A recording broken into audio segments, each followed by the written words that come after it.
Hello everyone, कैसे हैं आप सभी। तो आज हम लेकर आए हैं आपके लिए एक नई जानकारी। तो जैसा कि आप सभी जानते हैं कि इंडिया में साइबर क्राइम बहुत ही तेज़ी से बढ़ रहा है और हमारा चैनल तो काम ही करता है आपको नए नए साइबर क्राइम्स की जानकारी देना और नए नए स्कैम्स, फ्रॉड की जानकारी देना, ताकि आप उन सब चीज़ों से अवेयर रह सकें और ख़ुद को और अपने जान पहचान के लोगों को बचा सकें। तो हम लेकर आए आज एक नई जानकारी डिजिटल अरेस्ट स्कैम के बारे में। डिजिटल अरेस्ट स्कैम होता क्या है, तो हम आपको बताएंगे। डिजिटल अरेस्ट के जरिए क्या हो रहा है, इस टाइम पे करोड़ों रुपए का चूना लग चुका है ऑलरेडी, जैसा कि हमारी रिपोर्ट्स में हमने देखा है। साथ ही इस तरह के स्कैम से सतर्क रहने के लिए आपको क्या करना चाहिए, आपको इसकी पहचान कैसी करनी चाहिए, आप इससे बचने के लिए क्या कर सकते हैं, ये सारी चीज़ें हम जानेंगे आज के इस वीडियो में। तो चलिए शुरू करते हैं। फर्स्ट ऑफ ऑल हम जानेंगे कि डिजिटल अरेस्ट होता क्या है। डिजिटल अरेस्ट एक साइबर स्कैम है। इस स्कैम के जरिए मतलब ये स्कैम कैसे होता है मैं आपको बताती हूँ। डिजिटल अरेस्ट स्कैम में आपको पुलिस वाले बनके सीबीआई, नारकोटिक्स, आरबीआई या फिर दिल्ली, मुंबई पुलिस, मतलब कि बाहर की पुलिस बनके आपके पास कॉल किया जाता है। व्हाट्सएप कॉल, स्काइप पे कॉल आती है, वॉइस कॉल आती है और आपको बड़ी कॉन्फिडेंस के साथ आपसे बात किया जाता है। मतलब आपको ऐसा यकीन दिलाया जाता है कि आपने कुछ बहुत ही बड़ा क्राइम किया है या फिर आपके फैमिली में से किसी मेंबर ने बहुत ही गलत काम कर दिया है। ये मतलब आपको ऐसा यकीन दिलाते हैं, फिर आपसे पैसे ऐंठने की कोशिश करते हैं। ये कॉल्स आती है ज़्यादातर व्हाट्सएप या स्काइप पर कनेक्ट होते हैं। तो आपको एकदम मतलब जैसे आपको लगेगा ना कि यार एकदम रियल पुलिस है, कॉस्ट्यूम पहने रहेंगे, पुलिस की ड्रेस में रहते हैं, पीछे बैकग्राउंड भी एकदम पुलिस स्टेशन जैसा रहता है और आपको ये इमोशनली और मेंटली इतना टॉर्चर कर देते हैं, इतना ज़्यादा आपके माइंड में भर देते हैं कि मतलब आपको रियल में लगेगा यार हाँ मेरे से कुछ गलती हुई है या फिर आपके किसी जान पहचान वाले से कोई गलती हुई है, तो आप उनकी बातों पर मान लेते हैं। आपको ऐसा मतलब आपको यकीन दिलाएंगे, कॉन्फिडेंस के साथ बोलते हैं कि आपको बिल्कुल भी डाउट ना होने पाए कि ये कोई स्कैमर है या फिर मेरे साथ कुछ गलत हो रहा है। आपके साथ ऐसा आपको यकीन दिलाते हैं कि आपके साथ कुछ बुरा होने वाला है, फिर आप डर जाओगे, आप उनके जाल में फंसते चले जाते हो। जहां आप डरे वहीं आप उनके जाल में फंस गए। वही उन्हें चाहिए रहता है कि आपका थोड़ा सा डर और उनका फ़ायदा। आसान भाषा में हम अगर कहें तो डिजिटल अरेस्ट में फर्जी सरकारी अधिकारी बनकर वीडियो कॉल के माध्यम से लोगों को डरा धमकाकर उनसे बड़ी रकम वसूली जाती है। अब हम जानते हैं कि आखिर ये डिजिटल अरेस्ट का खेल खेला कैसे जाता है। सबसे पहले इसमें अनजान नंबर से, अननोन नंबर से व्हाट्सएप पर वीडियो कॉल आती है। ज़्यादातर तो वीडियो कॉल्स ही आते हैं ताकि आप फेस टू फेस उन्हें देख सकें, आप इजीली उनके ऊपर ट्रस्ट कर सकें। बट वॉइस कॉल भी आती हैं, बट ज़्यादा, मैंने कहा ज़्यादा वीडियो कॉल्स आती हैं। ओके, और क्या कहते हैं आपको, वो बोलेंगे कि आप मतलब कि आपके कोई लव्ड वन है, आपके किसी मतलब आपके परिवार में कोई है जो किसी मामले में पकड़ा गया है, कोई चीज़ उन्होंने गलत कर दी है या फिर कोई अपराध हो गया उनसे, या फिर बहुत सारी तो मतलब कहते हैं कि मनी लॉन्ड्रिंग वगैरह में वो शामिल है, या फिर ड्रग्स का धंधा कर रहे हैं, या फिर कुछ भी अवैध गतिविधियां जो कि मतलब कानूनन सही नहीं है। ऐसी चीज़ों में आपके फैमिली मेम्बर में से कोई पाया गया है जो कि कसूरवार है, तो आप क्या करोगे, वो आपको धमकी देंगे और फिर आपको उस टाइम पे किसी से बात भी नहीं करने देते हैं कि मतलब आप किसी से बात भी नहीं कर सकते कि जिसके नाम पे आपको कहा जा रहा है कि उन्होंने ऐसा काम किया है तो आप उनसे पूछ सको। तो ऐसा आपको मौका भी नहीं देते कि आप उनसे बात कर सको या उनसे पूछ सको। और फिर उसके बाद इस बारे में किसी को भी ना बताने की धमकी दी जाती है आपको, ताकि आप किसी से बात ना कर सकें और आप किसी को कुछ बता ना सकें। चुपचाप आपसे कहा जाता है कि आप अगर इस केस से खुद को या फिर अपने परिवार वालों को बचाना चाहते हैं या फिर उनकी मदद करना चाहते हैं तो आपको मोटी रकम देनी पड़ेगी। और आपको भी लगता है कि हाँ पुलिस हमसे ऑनलाइन पूछताछ कर रही है या फिर हमारी हेल्प कर रही है, अगर कुछ पैसे देने से हमारे परिवार के किसी सदस्य को कोई बड़ी हानि होने से बच जाती है तो क्या बुराई है, हम पैसे दे देते हैं, ठीक है। बहुत लोग होते हैं जो डर जाते हैं, फिर बहुत लोग ने थोड़ा बहुत कभी कुछ गलती किया होता है तो उन्हें डर लग जाता है, वो डर जाते हैं, डर के मारे पैसा दे भी देते हैं।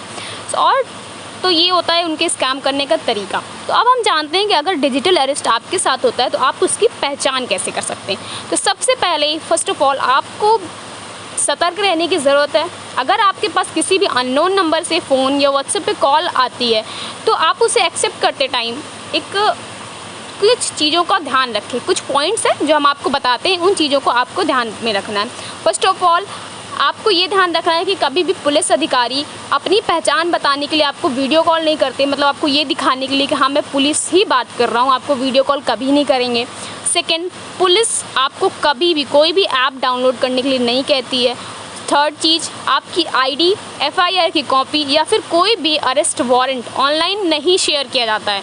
अगर कोई आपसे आपका अरेस्ट वारंट वगैरह ऑनलाइन शेयर कर रहा है तो वो आप समझ जाओ कि वो स्कैमर है, क्योंकि ये सारी चीज़ें लीगल नहीं है कि आप किसी के साथ शेयर कर सको। ऑनलाइन तो आपके साथ कभी नहीं शेयर किया जा सकता। Okay, and fourth is, police अधिकारी कभी भी वॉइस या वीडियो कॉल पर आपका बयान नहीं लेते कि मतलब आपने ये चीज़ें की हैं, आप एक्सेप्ट करो, या फिर आप ये अपना बयान हमें दे दो, हम ऑनलाइन रिकॉर्ड कर लेते हैं। ऐसा कुछ भी नहीं होता, कभी नहीं होता। आपको पास में बुला के, वो थाने में बुला के ये सारी चीज़ें होती हैं, कभी भी फ़ोन या कॉल्स पे नहीं होती हैं। फिर आता है, पुलिस अधिकारी आपके पास पैसे या फिर पर्सनल जानकारी देने के लिए डराते धमकाते नहीं हैं। कभी भी आपको पुलिस कॉल करके पैसे नहीं मांगेगी, ये चीज़ें आपको ध्यान रखनी है। और पुलिस कभी भी आपसे जब भी अगर बात होती भी है, कॉल आती भी है, तो उसमें आपसे कभी भी बात करने से नहीं रोकती, किसी से बात करने से नहीं रोकती कि आप अपने घर में किसी से बात ना करें, किसी से बोलें नहीं, या फिर किसी को इस बारे में बताएं नहीं। और last and the most important thing कि कानून में डिजिटल अरेस्ट जैसा कोई भी प्रावधान नहीं है। क्राइम करने पर असली वाली गिरफ्तारी होती है, कोई डिजिटल अरेस्ट जैसा कुछ भी नहीं है, ऐसा कुछ नहीं होता। ओके, सो इन सारी चीज़ों से बचे रहें। अब हम आपको बताते हैं कि डिजिटल अरेस्ट से आप बच कैसे सकते हैं। यहाँ पे तो आपने देखा कि आप पहचान कैसे सकते हैं, अब हम आपको बताएंगे कि इससे बचा कैसे जा सकता है। ओके, तो फर्स्ट है कि आपको, जैसा हमने बताया, कि कोई भी सरकारी जांच एजेंसी आधिकारिक संचार के लिए व्हाट्सएप या फिर स्काइप जैसे प्लेटफॉर्म्स का उपयोग नहीं करते हैं, जबकि ऑनलाइन ठग इन्हीं सारे ऐप्स का यूज़ करते हैं। वो आपको व्हाट्सएप पे कॉल करेंगे, स्काइप से कॉल करेंगे, ये सारी चीज़ों पे कॉल करेंगे। और अगर आपको पास कभी भी कॉल आता है और आपको डाउट होता है कि ये मतलब पुलिस नहीं है, कोई स्कैमर है, तो आप तुरंत फ़ोन काट दें। ज़्यादा लंबी बातचीत करने की ज़रूरत नहीं है कि नहीं हम पकड़ेंगे इन्हें, ऐसा कुछ भी नहीं है। फ़ोन पर लंबी बातचीत करने से आपको बचना है।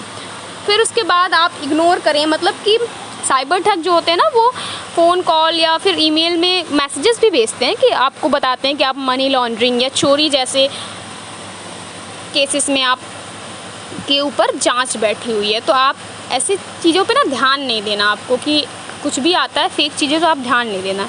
और बिल्कुल भी घबराना नहीं है। आपके पास अगर कभी भी कोई ठग या फिर कोई स्कैमर आपके पास कॉल करता है, आप बात कर रहे हैं, तो आपको गिरफ्तारी या फिर कानूनी कार्रवाई की धमकी देते हैं, तो उनसे बातचीत करते टाइम आपको एकदम से घबराहट नहीं होनी चाहिए। आपको घबराना नहीं है, ना ही कोई बैंक डिटेल या यूपीआई आईडी शेयर करनी है। और जब भी अगर आप कॉल या वीडियो कॉल पर बात कर रहे हैं स्कैमर से, मान लीजिए आपने उठा लिया, आपको पता भी चल गया कि हाँ ये स्कैमर हैं, तो आपको मतलब उनके जो भी आप वो क्वेश्चंस आपसे पूछते हैं, तो उसमें आपको बिल्कुल भी जल्दबाजी नहीं करनी कि आप सारी चीज़ें खुद से ही बता दे रहे हैं कि हाँ मैंने ऐसा किया था, ऐसा कुछ भी। अगर आपने कभी भी अनजाने में कोई गलती आपसे हुई थी, कुछ भी छोटी मोटी, तो आप एक्सेप्ट नहीं कर सकते। आप उनके सामने कुछ भी नहीं बोलना है कि आप, क्योंकि आप उनके जाल में खुद ब खुद फंसते चले जाओगे। अगर छोटी सी भी उनको क्लू मिल गया ना कि आपसे कुछ गलती हुई, तो उसी चीज़ के लिए आपको और ज़्यादा मैनिपुलेट करेंगे और आप और ज़्यादा डर जाएंगे। सो इससे क्या होता है, आपके साथ स्कैम होने का खतरा और भी ज़्यादा बढ़ जाता है। ओके, तो आपको बिल्कुल भी जल्दबाजी नहीं करनी है, आपको शांत रहना है। आपको सिर्फ सुनना है कि जो अननोन नंबर से कॉल या वीडियो कॉल आया है वो क्या कह रहे हैं, उनमें आपको कोई रिस्पॉन्स नहीं देना, जल्दबाजी नहीं करना, कुछ भी बोलना है सोच समझ के बोलना है।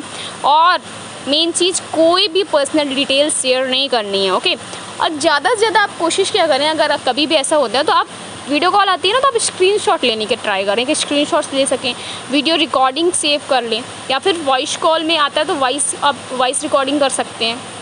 सो ये सारी चीज़ें आपको बाद में, अगर आप मतलब आप फंसाना चाहते हैं या फिर आप उसको यूज़ कर सकते हैं, पुलिस कंप्लेन कर सकते हैं, साइबर क्राइम के पास भी कंप्लेन कर सकते हैं। ओके, एक और होता है फिशिंग, जैसे कि ईमेल के जरिए आपके पास ऐसे मैसेजेस आते हैं जो कि आपको लगते हैं ना कि ये नहीं, ऐसा नहीं है, बिल्कुल अनट्रस्टेबल होते हैं कि आप ट्रस्ट नहीं कर सकते, ऐसा होता है। तो उसमें आप क्या कहते हैं, जो स्कैमर होते हैं वो आपके कंप्यूटर वगैरह को हैक करके आपके जो पर्सनल डिटेल्स होती हैं वो सारी चीज़ें चुरा लेते हैं।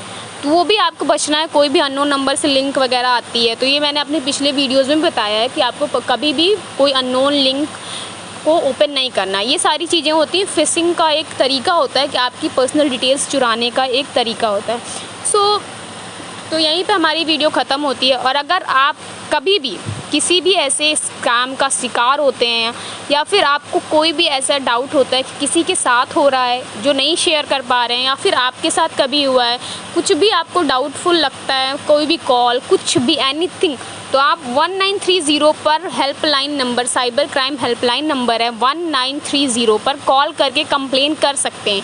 या फिर आप साइबर क्राइम की वेबसाइट पर जाके cybercrime.government.in पर भी रिपोर्ट कर सकते हैं। सो प्लीज़ कंप्लेन करना सीखें, शिकायत करेंगे तभी आप तक मदद पहुंचेगी, वरना किसी को सपना नहीं आएगा कि आपके साथ कुछ गलत हुआ है। अगर आपके साथ कुछ हो रहा है तो प्लीज़ उसके बारे में कंप्लेन करें। Thank you.